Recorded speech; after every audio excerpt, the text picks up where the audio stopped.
Hello guys, good afternoon to all. This afternoon time. तो आप सभी को गुड आफ्टरनून। आई होप कि तुम लोग अच्छे होंगे। मैं भी बहुत अच्छी हूँ। और ये वीडियो फिर से फर्स्ट फ्लाइट बुक एक पोम की है। पोम का नाम है animals.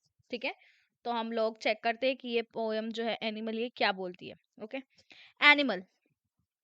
The poem tells us that he feels, or the poet tells us that he feels more at home with animals than humans, whom he find complicated in files. ठीक है, तो Animal is a poem written by Walt Whitman. In this poem, the poet praises animals and compares them with humans. He tries to highlight the flaws of human nature and asserts that long time ago, humans possessed all the good qualities, but they have lost them now. The poet wishes to live among the animals. ठीक है, so let me read the poem now. मैंने आपको एक brief view दे दिया है. I think I could turn and live with animals. They are so placid and self contained. I stand and look at them long and long. They do not sweat and whine about their condition. They do not lie away in the dark and weep for their sins. They do not make me sick discussing their duty to God. Not one is dissatisfied, not one is demented with the mania of owning things. Not one kneels to another, not this kind that lived thousands of years ago. Not one is respectable or unhappy over the whole earth. So they show their relations to me and I accept them. They bring me the tokens of myself. They evince them plenty in their possession. I wonder where they get those tokens. I did pass that way huge times ago and neglect negligently drop them. Okay, negligently drop them. Okay, the poem by Whitman. Walt Whitman, from the from it is a song of myself. ठीक है, from it is a book name of song of myself. ठीक है, तो यहाँ से हमने लिया है. So let me explain to you now. Animals. In this stanza, the poet says that animals neither complain nor cry about the condition. Unlike human beings, they eat and sleep peacefully, where human beings keep worrying about their sins and cannot sleep peacefully at night. Even after committing sins, humans talk about God and their duties towards God, but the animals are so pure they do not need to pray to God or ask for forgiveness. The poet in the next stanza says that not a single animal is dissatisfied and they don't have the desire to possess material things, unlike human beings who are badly affected by these two vices. Animals are free from kneeling down or praying to their ancestors. All the animals are equal, and all of these features make animals happy and uncomplaining. In the last stanza, here the poet says that in his opinion, animals show a connection with a human being in some way, which means that animals seems to have virtues which humans once had. The animals still represent the lost value of human beings which they have lost. Through this poem, the poet asserts that the human have forgotten these lost virtues and civilizations has corrupted them and instilled the greed in them. ठीक है, तो यहाँ पर जो है poet जो है वो बताते हैं कि एनिमल जो है कभी भी इंसानों की तरह रोते नहीं है. ठीक है, अनलाइक ह्यूमन बींग्स. और वो रात को जो है अपनी कंडीशंस के लिए कभी भी रोते नहीं है. वो ह्यूमन बींग्स की तरह रात को जो है वो पीसफुली सोते हैं. और उन्हें किसी भी चीज़ की वरी नहीं होती है. उन्हें अपने जो है गुनाह और अच्छे कर्मों की किसी भी चीज़ की वरी नहीं होती है, इसलिए वो जो है अपने रात को जो है पीसफुली सो पाते हैं. भले ही इंसान जो है सिंस कमिट करने के बाद भी ह्यूमंस से एक दूसरे से बात करते हैं कि गॉड और गॉड की तरफ उनकी किस प्रकार की ड्यूटी है और उन्हें क्या क्या करना चाहिए भगवान की, और भगवान से प्रार्थना किस तरह से करना चाहिए, और भगवान से बार बार माफी मांगते हैं बड़े बड़े सिंस कमिट करने के बाद. और फिर नेक्स्ट स्टैंजा में पोएट बोलते हैं कि जो एक भी ऐसा एनिमल देखने को नहीं मिलेगा जो कभी डिससेटिस्फाइड है. वो अपनी लाइफ में हर जगह सेटिस्फाइड है, और इंसानों को जिस तरीके से मटेरियलिस्टिक चीज़ों की जो ज़रूरत होती है कि, और जिस तरह से वो डिमांडिंग होते जा रहे हैं, वैसे एनिमल में हमें ये चीज़ कभी भी कहीं भी देखने को नहीं मिलेगी. और जो है ह्यूमंस का जो काम है वो उनकी जो डिमांड्स है वो कभी खत्म नहीं होती. उनको कुछ ना कुछ जो है हर समय पर चाहिए होता है. अनलाइक एनिमल्स जो होते हैं ना, उनके पास जो भी है वो उतने में बहुत ज्यादा खुश रहते हैं, है ना.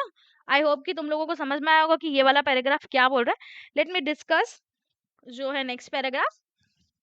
In the last stanza poet बोलते हैं कि उनके ओपिनियन में जो है एनिमल्स है वो ह्यूमन बींग से कनेक्शन तो शो करते हैं, लेकिन एनिमल्स जो है अब जो एनिमल्स ज़्यादा मेच्योरली हर चीज़ को जो है हैंडल करते हैं, अनलाइक ह्यूमंस।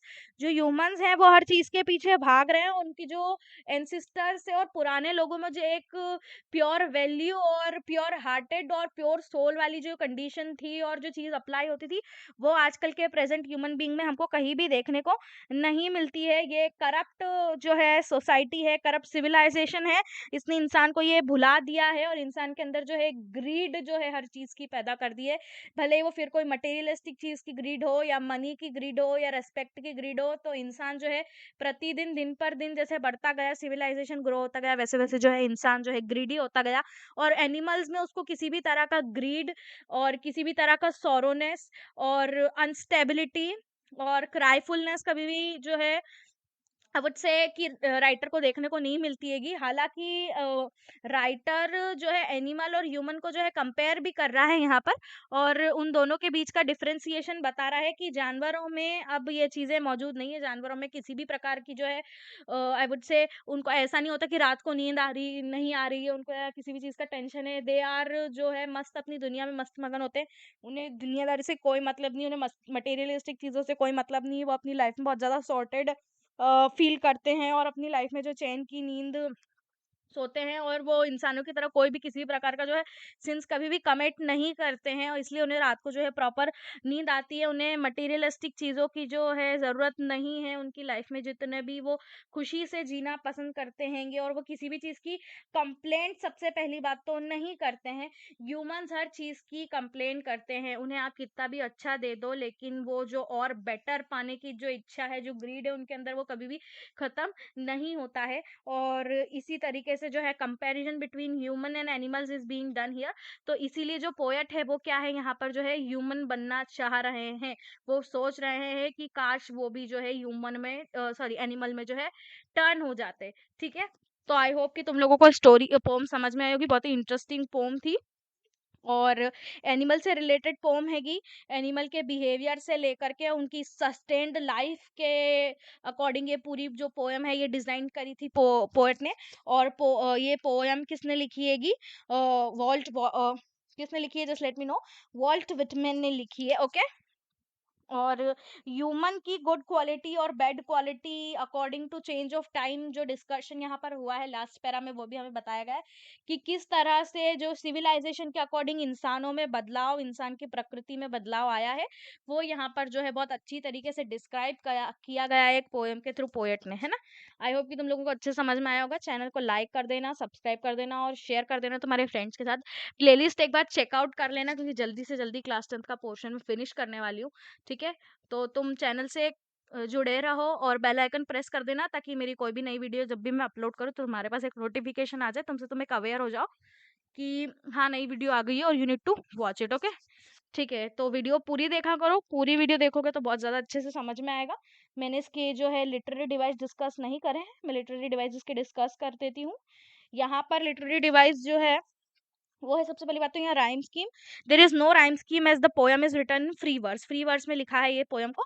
एनाफोरा यूज हुआ है, the use of repeated word at the beginning of 2 और more consecutive lines. They do not जो कि सेकेंड स्टेंजा में यूज हुआ है, और नॉट वन जो कि थर्ड स्टेंजा में यूज हुआ है। दे डू नॉट वाली ये वाला जो दो वर्ड है ना, दे डू नॉट ये, एक मिनट जस्ट वेट ओके। ये वाला दे डू नॉट ये वाला है ना, तुम लोग को समझ में आ रहा होगा। ये दे डू नॉट ये वाली दो लाइन, ओके, ये दे डू नॉट।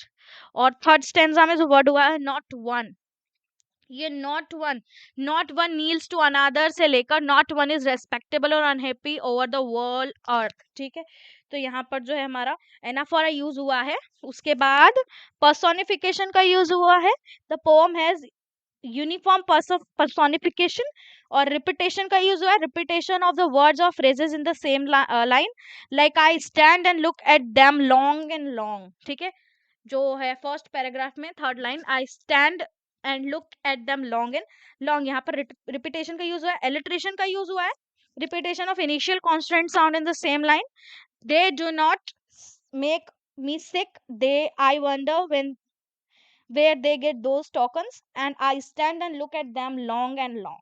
ठीक है, तो यहाँ पर जो है alliteration repetition of same initial constant consonant sound use हुआ है.